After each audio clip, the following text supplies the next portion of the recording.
Yeah, Coach. One more segment before you, and then I'll let you give your final remarks. Okay. The truth serum. We always talk about it. I like to tell you. This is one I heard a story. I think my Justin told me. Bourbon. I thought bourbon was it.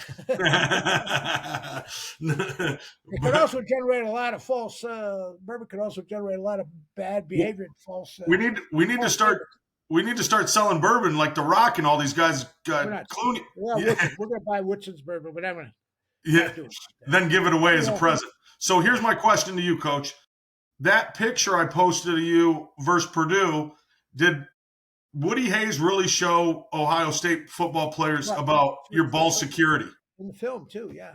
That's what I didn't know. So John Hicks, when I first met John after we had played, John came out. John's famous because, they had this crazy thing where they came down, tore down our banner. So we didn't even know they did it because we were inside. They came out first.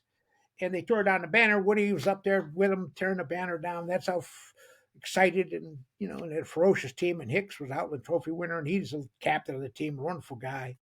So when I met him a few years later, after he had played pro football, I had played 1 year pro football, and I was out of coaching, actually. I went down there to speak, and John Wengler and I would go down every year and speak at the Tuesday before the Ohio State game, whether it was there or here.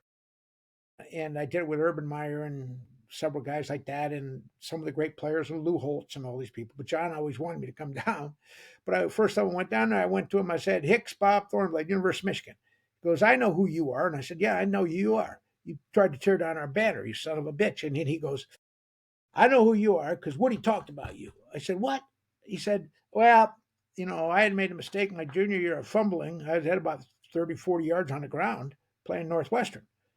And they had a big guy named Anderson who went on to play pro football tackle, and he was one of the first guys that punched the ball on me. And the old man, I went on the sideline, he said, you sit your ass on the bench. If you don't take care of the ball, that's a precious commodity. You're not going to play. I don't need fumblers or mistake players. People turn about because I sit, and then I went to sat there. And I put me back in. and later on, one of the coaches said, I think they must have sent that kid to Siberia or something. So my teammates always kidding me about that. But anyway, so after that, I'll guarantee I had ball security.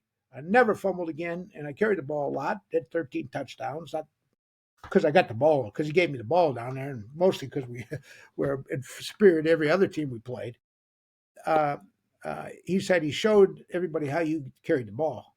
He said, that's how you carry the ball. That's how you, what's that guy, that Thornblade from Michigan?